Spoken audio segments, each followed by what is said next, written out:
Hello दोस्तों, नमस्कार। मैं हूं धनेश और आप देख रहे हैं कृषक इंडिया कृषक भारत। दोस्तों, जैसा कि आपने थंबनेल में ही देखा, अगर ऐसा गलती करेंगे तो मुर्गी पालन नहीं कर पाएंगे। तो चलिए जानते हैं वो कौन कौन सा गलती है जिसको करने से पोल्ट्री फार्मिंग में हम अनसक्सेसफुल हो जाते हैं, हमें पोल्ट्री फार्मिंग बंद करना पड़ता है।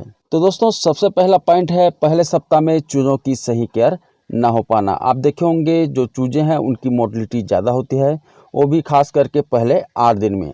तो पहले 8 दिन में आपको इनका केयर करना बहुत ही ज़्यादा ज़रूरी है, जिसमें शामिल है अच्छी क्वालिटी का प्री स्टार्टर दाना। इसके अलावा टेम्परेचर एकदम बराबर 35 के आसपास रखना।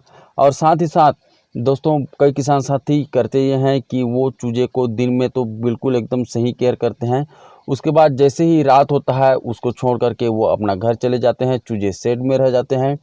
और फिर जब चूजे टेम्परेचर कम हो गया या ज़्यादा हो गया तो इकट्ठा होना स्टार्ट कर देते हैं, और कोने कोने में इकट्ठे होकर के नीचे वाले जो चूजे हैं वो दब करके मर जाते हैं। और ब्रूडिंग एरिया में अगर आपका टेम्परेचर सही नहीं है, मान लिया जाए आप घर चले गए और लाइट गुल हो गया या तो फिर कुछ फॉल्ट आ गया जिससे कि लाइट बंद हो गया, तो इससे कम ज़्यादा टेम्परेचर होगा और आपके चूजे लंगड़े होंगे, उनको कई प्रकार की बीमारी आएगी। जैसे ठंड का मौसम है तो उनको सर्दी लग जाएगी।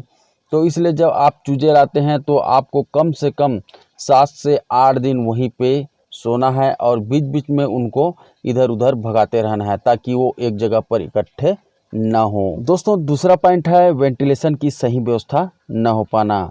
अगर आपके सेट पे सही वेंटिलेशन की व्यवस्था नहीं है तो वहाँ पे carbon dioxide, carbon monoxide, ammonia इस तरह की गैस बनती है जो कि मुर्गियों के लिए बहुत ही ज़्यादा नुकसानदायक होती है। तो इसलिए आप अपने सेट की चौड़ाई को एकदम ज़्यादा भी न करें। जैसे कई जगह 35-38 कर देते हैं चौड़ाई को, तो उतना चौड़ा भी न करें। और एकदम कम चौड़ा यानी कि जैसे कि 20-22 फीट का चौड़ा भी मत करें। आप एकदम बराबर 26 से लेकर के 30 या 32 फीट तक चौड़ाई रखें, जिसमें कि हवा आसानी से अंदर बाहर हो सके। दोस्तों, अगला पॉइंट है लाइट की व्यवस्था सही तरीक़ा से न हो पाना। दोस्तों, अगर आप अपने सेट पे एक जगह पे कम लाइट, एक जगह पे ज़्यादा लाइट करते हैं, तो जहाँ पे ज़्यादा लाइट है वहाँ पे आपके मुर्गे या छोटे चूजे जो हैं वो इकट्ठा हो जाएंगे और एक ही फीडर और ड्रिंकर में दाना खाना स्टार्ट कर देंगे, जिससे कि सभी को बराबर मात्रा में दाना नहीं मिलेगा। और दाना नहीं मिलेगा तो उनका वज़न भी सही तरीक़ा से नहीं बढ़ेगा। और जब सवेरे होगा तो वो जो है जो भूखा रहेंगे वो ज़्यादा दाना खाएंगे, जब यानी कि लाइट दिन में जब प्रकाश उनको मिलेगा तो वो ज़्यादा दाना खाएंगे सवेरे, और ज़्यादा दाना खाने के कारण उनको अनपचन की समस्या भी आएगी। और जैसे रात में वो पानी नहीं पीते हैं, कम पानी पीते हैं, तो आपके मुर्गियों में गाउट या तो फिर ई कोलाई जैसे समस्या देखने को मिल सकती है। इसलिए आप प्रकाश का व्यवस्था एकदम प्रॉपर तरीके से अपने सेट के अंदर हर जगह बराबर रखें। दोस्तों, अगला पॉइंट है सेट के हाइट को ज़मीन के बराबर कर देना या तो फिर एकदम कम हाइट पे रखना।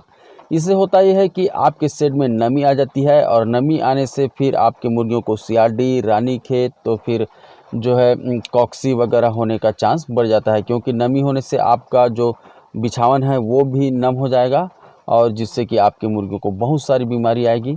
तो अगर आप अच्छी तरह से पोल्ट्री फार्मिंग करना चाहते हैं तो कम से कम अपने सेट का जो हाइट है उसको ज़मीन से 2.5 से 3 फीट रखें, ताकि जब भी पानी गिरे या तो कहीं से पानी आए तो आपके सेट के ऊपरी सतह तक उसमें नमी न पहुंच सके।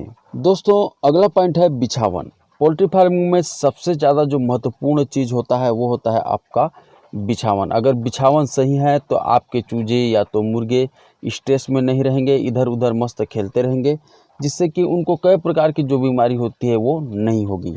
और अगर आपका बिछावन गंदा है, नमी है उसमें, तो फिर मैं जैसा कि आप लोगों को बताया सीआरडी, रानीखेत, कॉक्सी वगैरह होने का चांस बढ़ जाता है। तो इसलिए आप अपने सेट में बिछावन को पलटते रहें बीच बीच में। और गर्मी के दिन में 1 इंच का बिछावन डालें, सर्दी और बरसात में 2 से 2.5 इंच का बिछावन आप डाल सकते हैं। अगर बिछावन नहीं डालेंगे तो चूज़ों का जो पैर होता है एकदम कमज़ोर होता है। जब शुरुआत दिन में आप लाते हैं, शुरू के दिन में, तो वो जब आप खाली ज़मीन पे उसको रख देते हैं तो उसका पैर नाजुक होने के कारण मुड़ जाता है, उसमें लंगड़ापन का शिकायत आपको देखने को मिलता है। इसलिए आप जब चूज़े लाते हैं तो बिछावन जरूर डालें।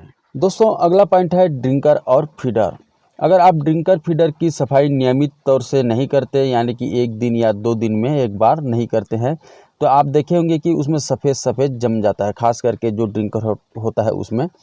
तो वो जो है आपके मुर्गियों के लिए बहुत ज़्यादा नुकसानदायक होता है। उसमें बैक्टीरिया वायरस वगैरह होते हैं जो कि आपके मुर्गियों को बीमार कर देते हैं। इसलिए आप ड्रिंकर फीडर का प्रॉपर एकदम सफाई रखें और अल्टरनेट उसको डालें, यानी कि एक ड्रिंकर फिर फीडर, फिर ड्रिंकर फिर फीडर, ऐसे आपको अपने शेड में डालना है। ऐसा व्यवस्था आप करते हैं तो आपके मुर्गियों को बराबर दाना और पानी मिलता है, जिससे कि वजन भी एक साथ बराबर बढ़ता है। दोस्तों अगला पॉइंट है मुर्गियों की संख्या।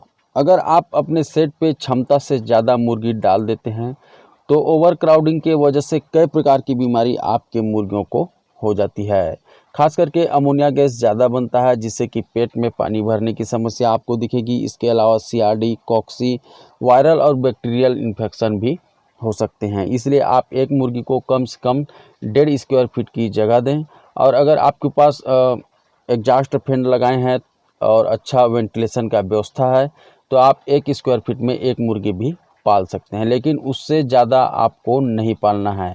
ओवर क्राउडिंग की वजह से स्ट्रेस भी हो जाता है मुर्गियों को, जिससे कि वो एक दूसरे को नोचने लगते हैं, झगड़ने लगते हैं और खून निकलने तक, यानी कि उसकी मरने तक उसको नोच लेते हैं। तो इसलिए आप ओवर क्राउडिंग न करें, एकदम बराबर रखें, जिससे कि आपके मुर्गियों में कोई भी समस्या देखने को न मिले।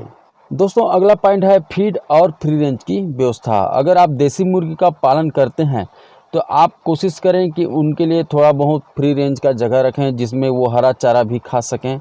और देसी मुर्गी को आप घर का बना हुआ फीड ज़रूर दें। और आपको फीड बनाना नहीं आता तो हमारे चैनल पर उसका वीडियो बना हुआ है, आप जा कर के देख सकते हैं। डिस्क्रिप्शन में भी उसका लिंक मैं दे दूंगा, तो वहाँ से भी आप जा कर के देख सकते हैं। दोस्तों अगर आप देसी मुर्गी को रेडीमेड फीड खिलाते हैं तो आपको कम मुनाफा होता है, इसलिए आप घर का बना हुआ फीड दें, किचन वेस्ट दें, इसके अलावा फ्री रेंज में भी छोड़ें। तो ऐसा अगर आप करते हैं तो आपको ज़्यादा मुनाफा होता है। और आपको पता ही होगा कि अभी फीड का रेट बहुत ज़्यादा है और बहुत सारे किसान साथी फीड के चक्कर में ही अपना काम बंद कर देते हैं। तो ऐसा ना हो, इसके लिए आप खुद से फीड बनाना जरूर सीखें। तो ठीक है दोस्तों, ये तो कुछ गलतियां थी जिसको करने से पोल्ट्री फार्मिंग में बहुत ज़्यादा नुकसान हो जाता है, और इसीलिए आज इस विषय पर मैंने वीडियो आप लोगों के लिए बनाया है। और उम्मीद करता हूँ ऐसा गलती आप नहीं करेंगे, सभी चीज़ों में सावधानी रखेंगे तो आप बिल्कुल सक्सेसफुल पोल्ट्री फार्मर बन पाएंगे।